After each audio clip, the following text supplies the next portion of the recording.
हमारे कृष्ण, बटेश्वर के कृष्ण जो मथुरा में विराजमान थे, केशव देव जी, जानते हो कहां है वो?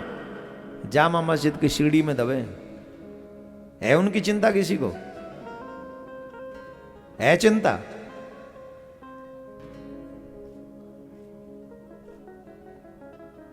चिंता करो, चिंतन करो, वो आ सकें ऐसा कर्म करो कि उन्हें हम वहां से ला सकें।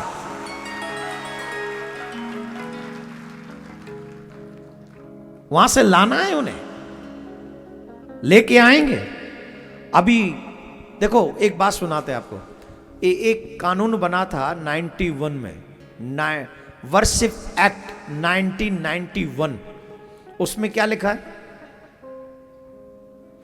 उसमें यह लिखा है कि 47 से पहले जो जिस स्थिति में था, मंदिर हो या मस्जिद, वो सेम स्थिति में रहेगा। यही है, पक्का यही है। 92, 93 में कश्मीर में कितने मंदिर तोड़े गए?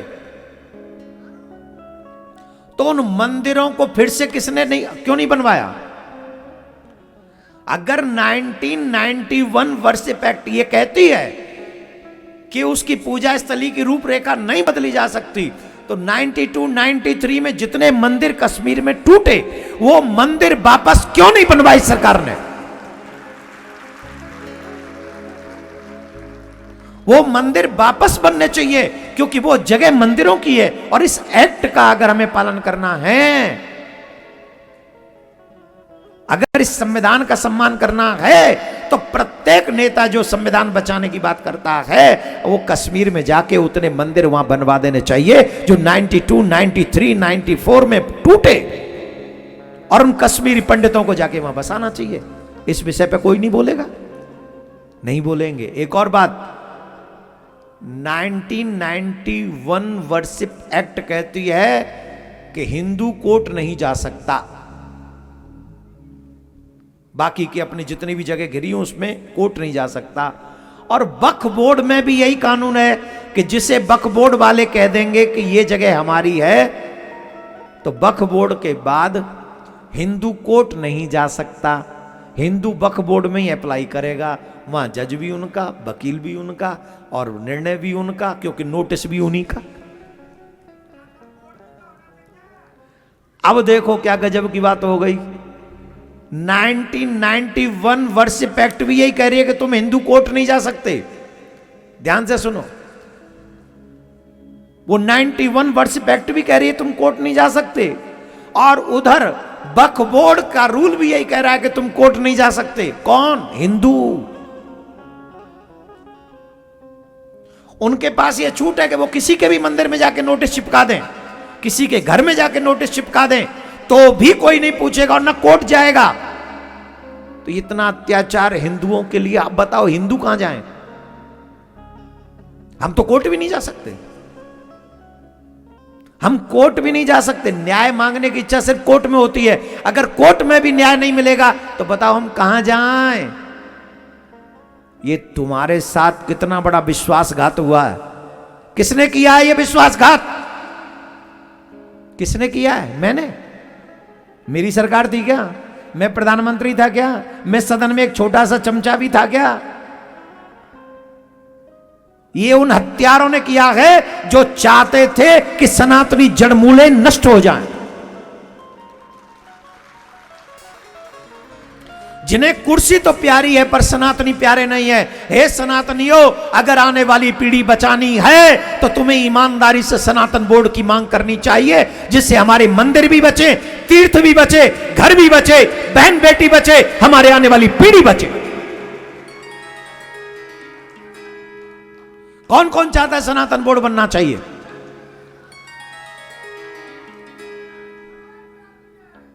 आप सबसे आग्रह है, आप हमारा साथ दीजिए। सनातन बोर्ड ये क्या, इनका सब इनको बनाना ही पड़ेगा, इनकी मजबूरी बन जाएगा।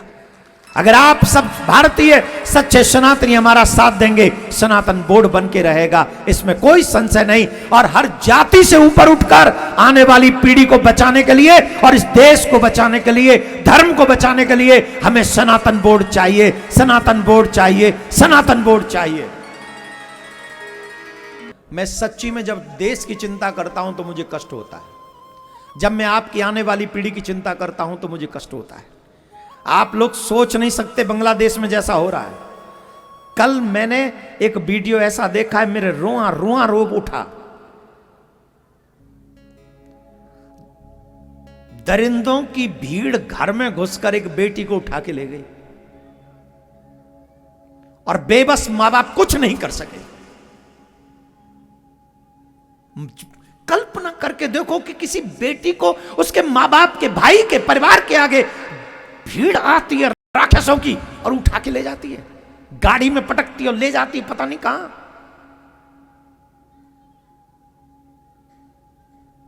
और हम चुप बैठे। सुनो, ये अफगानिस्तान में पहले हुआ, पाकिस्तान में हुआ, कश्मीर में भी 91, 92 में हुआ, 3 में हुआ, यही कश्मीर में, भारत में ही है वो कश्मीर। और अभी रियल में बांग्लादेश में चल रहा है, सेम चल रहा है।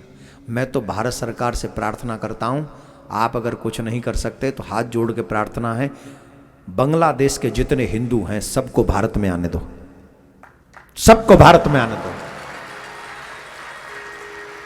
हम सभी भारतीय एक एक हिंदू परिवार को गोद ले लेंगे, हम सभी हिंदू एक एक परिवार को गोद ले लेंगे, हम पालेंगे उन्हें। आने दिया जाए बांग्लादेशी सभी हिंदुओं को। और जो जल्लाद बांग्लादेशी इस देश में रह रहे हैं, ढूंढ ढूंढ के उन्हें निकालो यहां से, वापस भेजो उन्हें, वापस भेजो उन्हें। एक भी बांग्लादेशी देश में नहीं होना चाहिए। और सरकार को सिर्फ देखते नहीं रहना चाहिए, सरकार को स्टेप उठाना चाहिए और हिंदुओं को बचाना चाहिए। ऐसी हमारी, मेरी पर्सनल इच्छा है। मुझे नहीं पता आप इससे सहमत है कि नहीं, पर मैं दिल से ऐसा चाहता हूं। और हमारे विश्व शांति सेवा चैरिटेबल ट्रस्ट को, सनातन न्यास फाउंडेशन को अगर 1000 हिंदुओं की भी देखभाल करने का अवसर दिया जाएगा, हम 1000 हिंदू बांग्लादेशियों को अपने जीवन भर, हमें कुछ भी करना पड़े उनके लिए रोटी की व्यवस्था हम करेंगे। उनकी रोटी की व्यवस्था, बांग्लादेशियों हिंदुओं को वहां मरने नहीं देना चाहिए, उन्हें आने दो, अपने देश में ले लो। किसी की भी बहन बेटी, हमारी बहन बेटी है वहां हिंदू की, उनकी रक्षा करने की जिम्मेदारी हमारी होनी चाहिए। राधे राधे बोलना पड़ेगा। देखो, आप लोगों का ये शांत रहना ना मेरे खून को और खौला देता है। ऐसे शांत नहीं रहना चाहिए ऐसे विषयों पर। एक सेकंड कल्पना करके तो देखो, अगर तुम होते बांग्लादेश में तो क्या होता। आज उनका पैसा काम नहीं आया, आज उनकी पहचान काम नहीं आई। कई नेता भी रहे होंगे हिंदू, काम नहीं आ रहे वो सब। वकील भी रहे होंगे, मार पीट के आईसीयू में भेज दिए गए वो सब। कोई काम नहीं आ रहा है। और जिस दिन यहां इनकी संख्या ज्यादा हो गई, इस देश में भी तुम्हारी जान पहचान, मकान, दुकान कुछ काम आने वाला नहीं है। ये खेत क्यार सब छुड़ा लिए जाएंगे।